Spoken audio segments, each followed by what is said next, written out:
que eu queria que você falasse um pouco como você vê o Dudu como potencial de performance no Cruzeiro ainda e um pouco do que aconteceu esse ano, que é um ano duro, mas que tem contexto, né? Antes da contusão, Dudu, quando chegava a bola de prata no final do ano, Dudu todo ano estava no bola de prata. Quando não levava bola de prata, bola de ouro. Então, assim, a importância dele para o Palmeiras foi enorme. Aí vem a contusão. A contusão sempre, cara, derruba qualquer jogador. De qualquer idade, é um recomeço. Você passa quase hoje, os médicos estão até estendendo um pouquinho mais os clubes o tempo de recuperação de jogador. De 8 para 10, né? Diz, não tá bem. Vai. Então é uma contusão que tira o jogador um ano dos campos, dos gramados, quando não aumenta isso. Então, toda aquela história você interrompe e precisa recomeçar. E o Dudu não conseguiu ele fazer o que ele falou, torcedor cruzeirense, nos últimos 4 ou 5 meses, fiquei me preparando para jogar e se preparou no Palmeiras.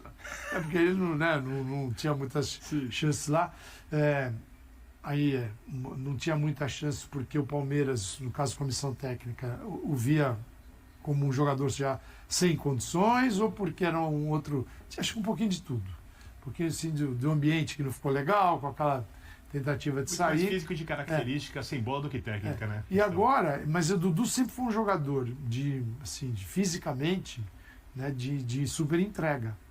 O jogo dele é um jogo que precisa fisicamente de ele estar muito apto a jogar, porque é de velocidade, é de ruptura, é de atacar, é de diagonais, ele é um cara... então, assim, ele precisa estar bem. E essa é a dúvida. Assim, como é que volta o Dudu? Porque a gente não sabe ainda. O Dudu não voltou. No Palmeiras, a gente não conseguiu ver o Dudu de volta a ponto de falar, o Dudu tem algum problema, o Dudu está bem, Dudu... Então isso vai acontecer no Cruzeiro, que ele vai iniciar uma pré-temporada com todo o cuidado. Sim, é uma contratação que o Cruzeiro queria há muito tempo. O cuidado que eu vejo o Cruzeiro e qualquer clube brasileiro, isso não é só o Cruzeiro, é para qualquer clube, é o seguinte: o que é o ideal de um elenco? É você ter uma faixa considerável de jogadores na maturidade de 24, 25, 26 anos. Você ter aqueles que são jovens, que estão vindo da base, que tem 20, 21, 22, é essa geração que vai ocupar a vaga desses maduros que vão virar os veteranos. E também um grupo de acima de 30. Mas é preciso ter equilíbrio. Quando há o desequilíbrio, falta experiência, só tem a juventude, também às vezes as coisas balançam. Quando você só tem os jogadores, isso aconteceu com o Fluminense do Diniz. Sim. Foi uma Libertadores no ano seguinte, acabou. Que eram jogadores mais velhos, e chega uma hora que você, nessa temporada que a gente falou aqui, você tem que correr. E nem sempre você pode espremer um cara desse, torcer, tirar tudo. Mas eu acho que assim, é uma boa contratação, mas a gente tem que esperar. Nem o Cruzeiro tem essa certeza. Mas se o Dudu conseguir entregar parte do que ele entregava no Palmeiras, vai ser uma nova vida para o Dudu e para o Cruzeiro também. Eu acho que parte é a palavra, porque eu não espero do Dudu o ápice da forma. Talvez até consiga, só falando que eu não espero. Sim. Mas também não espero que o Dudu seja um jogador incapaz de ter momentos especiais, de fazer coisas especiais, de ganhar jogos para o Cruzeiro. Eu acho que não vai ser a melhor versão. Repetindo mais uma vez, eu só acho, não tenho certeza, porque a gente tem que esperar. Não vai ser a melhor versão da carreira do Dudu, mas também não é um jogador que você olha e fala, esse cara não tem mais condições de jogar, ele não lembra nada do jogador que foi, ele não consegue resolver jogos. E tem uma coisa que é quase um tudo ou nada, que é o encaixe do time do Diniz. É isso. Porque o time do Diniz, quando encaixa e joga bem com a bola e consegue ter uma retomada de bola rápida, ele facilita muito para o jogador que fisicamente não está no ápice. Porque o jogador troca de passes, jogadores com muita aproximação, traz um bloco de jogadores para um lado ali, e aí vai parecendo quase um jogo entre aspas de futsal, e tenta construir por ali, e aí de repente ele agregou isso principalmente no Fluminense. O bloco da marcação está do lado, tem alguém aberto do outro lado, geralmente um cara de velocidade, aí inverte a bola, e aí todo mundo cresce, aí o time ganha confiança, o futebol fica bonito, o jogador se inspira. Esse é o lado positivo. Pode acontecer como foi no Fluminense nesse ano. Em parte do Cruzeiro também, mas no Cruzeiro é difícil cobrar porque chegou já no nível de competitivo muito alto, o elenco não é planejado por ele, pode não acontecer nada. Então eu acho que se o time do Diniz tiver um encaixe, uma versão Fluminense, ou numa versão São Paulo, quando liderou o Campeonato Brasileiro, aí eu acho que a gente vai ver muita coisa boa do Dudu. A questão que eu pergunto para vocês, a coisa do Diniz ela é importante. Primeiro, é um cara que chega para ser titular, na opinião de vocês. Chega com a ideia de contratação de um titular. Aí o jogo dentro do campo que vai dizer, mas eu digo, né? a ideia é, o Cruzeiro contratou um titular, não contratou um reserva. Agora, como isso vai acontecer durante a temporada, a gente tem que esperar a bola rolar, mas não é que você está contratando um cara para o grupo, vamos ver, é um cara para ser titular, pela importância e até pelo custo, né? Porque ele não é um jogador barato. Não é um jogador, é aquilo que você estava falando no começo do programa, de alguns mais caros, outros menos ali, compõem o elenco. Isso não é para compor, é para jogar e render. Entregar. E vamos ver quem vai ser a dupla dele. Se o Cruzeiro realmente se encaminhar para uma contratação do Gabigol, pode ser uma duplaça, uma baita dupla, porque o Dudu tem muito gol. O Dudu não é um ataque, não é um cara distante do gol. Sim. A gente está vendo, ele tem mobilidade, então o entendimento é fundamental também com esse companheiro de ataque. Mas é engraçado, você trouxe o nome, eu não tinha nem pensado nisso, mas é uma dupla que eu acho muito interessante por dois aspectos. São dois jogadores muito explosivos, né, assim, com gol, e que um representava o Palmeiras e o outro representava o Flamengo no momento de enfrentamento dos dois, né? É uma união, tanto que muitos usavam o nome do outro num debate. Sei lá, você estava falando renovação de contrato do Gabigol por causa de grana, e citavam o Dudu. Porque o Dudu no Palmeiras ia ser uma dupla curiosa, hein, gente? E poderosa. Que já viveram o auge nesses clubes e podem viver ainda o auge, recuperar o Cruzeiro. Pode acontecer. O jogo deles pode. Encaixa, né? Sim, pelo menos essa é a expectativa, se o Gabigol realmente for contratado. O Dudu já está contratado. Sim. A expectativa do clube é ter o máximo desses dois. Pode ser fenomenal. E aí tem uma questão na equação que o Birner trouxe, jogo para você, Calçade, vem junto o Birner, que é a história do Diniz. Assim, como é que você imagina, Calçade, como é que você imagina, Birner, a utilização, a montagem? A gente está falando de um Cruzeiro que no primeiro turno do Brasileiro estava muito bem. E eu me lembro de ter apresentado no Sport Center no fim do primeiro turno que naquela faixa do Bola de Prata, o Matheus Pereira era o melhor do primeiro turno na avaliação Verdade. Bola de Prata. Eu achava isso também. Eu também.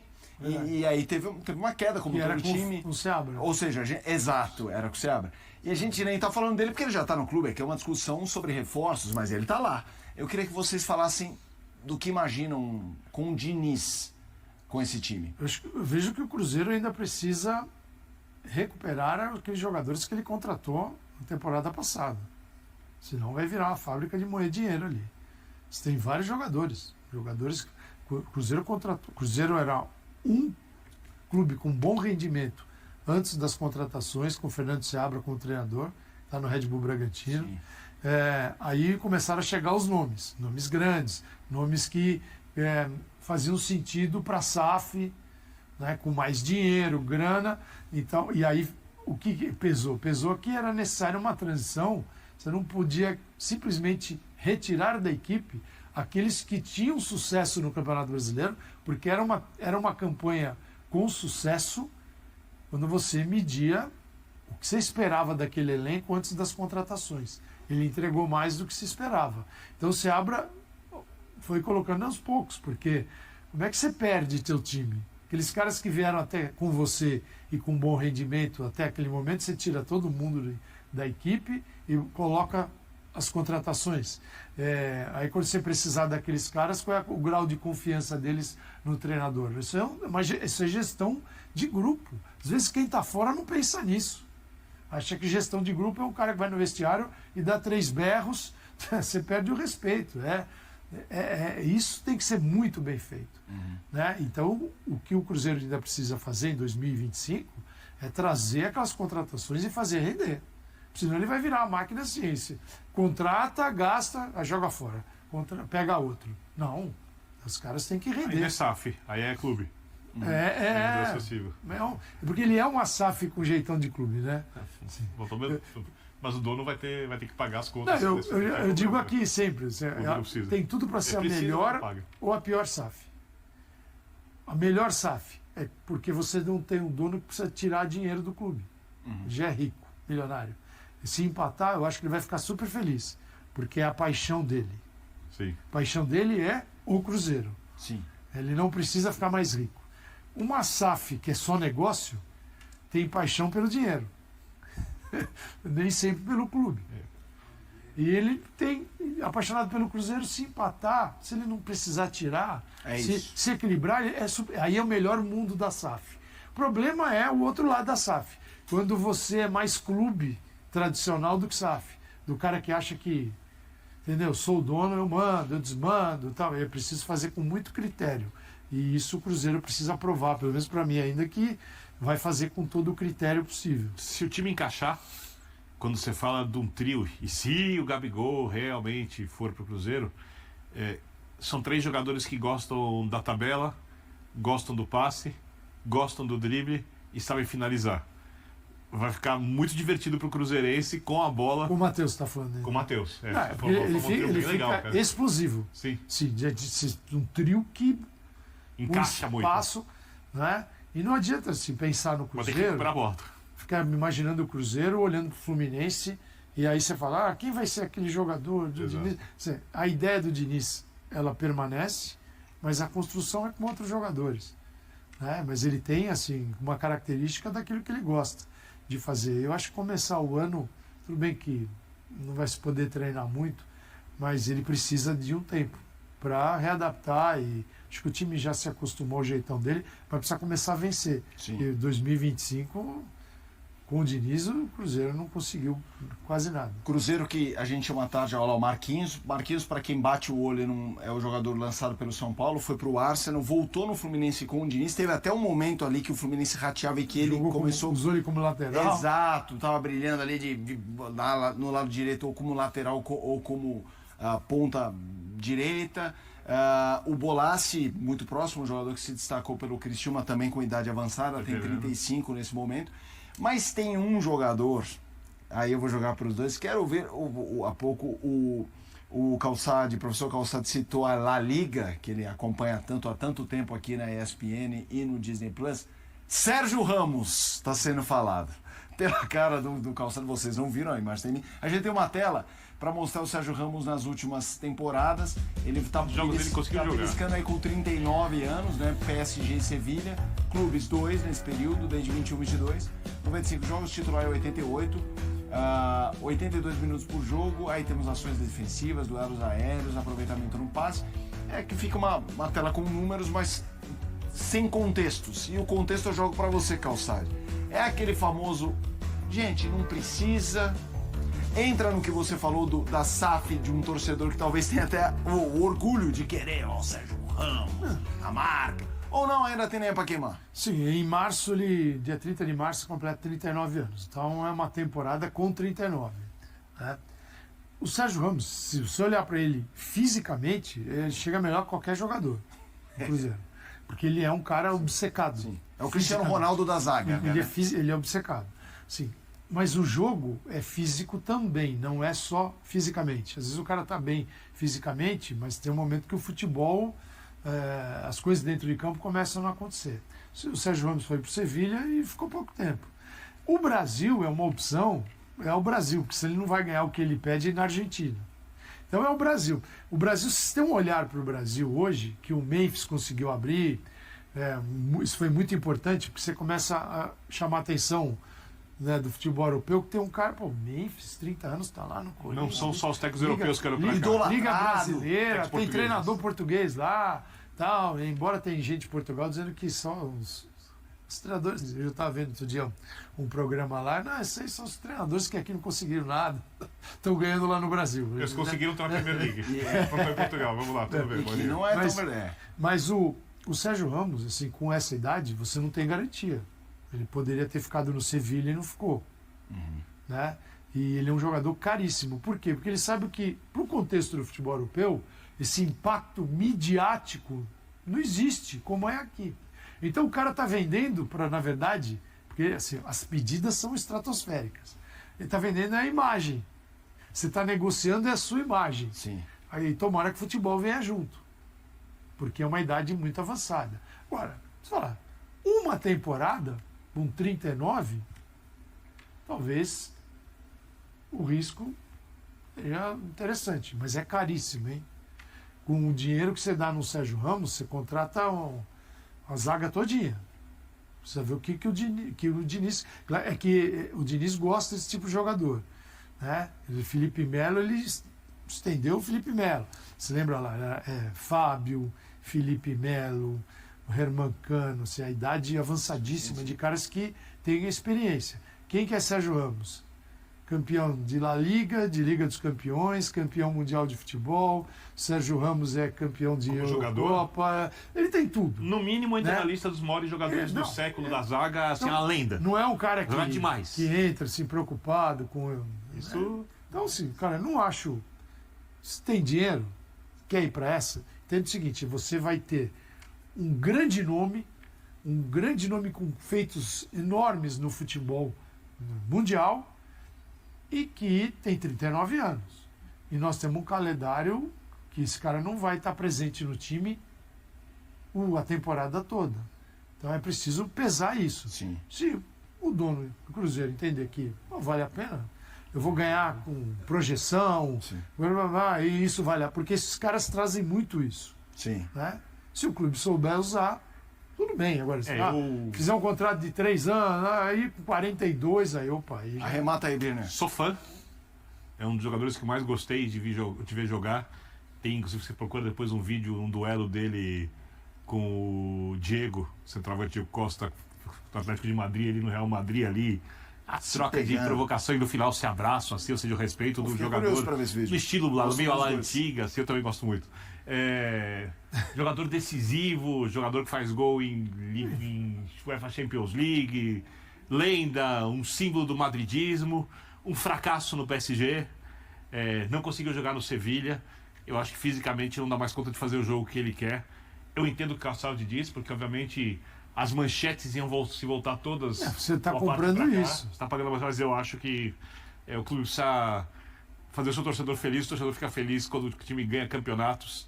E eu acho que o Sérgio Ramos, posso estar errado, não é um jogador para isso nesse momento. Ou se for, é um complemento, não é um jogador que vai ser essencial.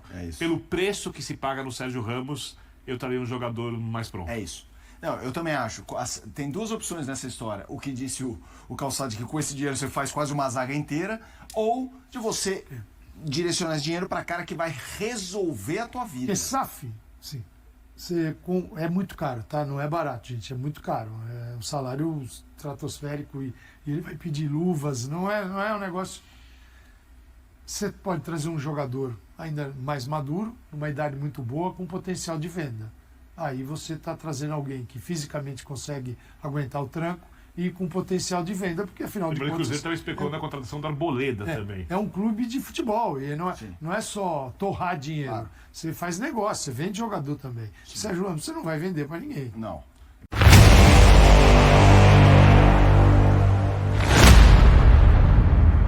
O Cruzeiro está em busca de um zagueiro experiente de renome para fortalecer seu sistema defensivo em 2025. O clube mineiro sondou o espanhol Sérgio Ramos, um dos maiores defensores da história do futebol mundial. As negociações ainda estão em fase inicial, mas a Raposa demonstra grande interesse em contar com o jogador de 38 anos, que está livre no mercado desde sua saída do Sevilha. Outros clubes, tanto no Brasil quanto no exterior, também manifestaram interesse em contar com o ex-capitão do Real Madrid. A diretoria celeste, liderada por Pedro Lourenço, está disposta a investir pesado para trazer um reforço de peso como Sérgio Ramos.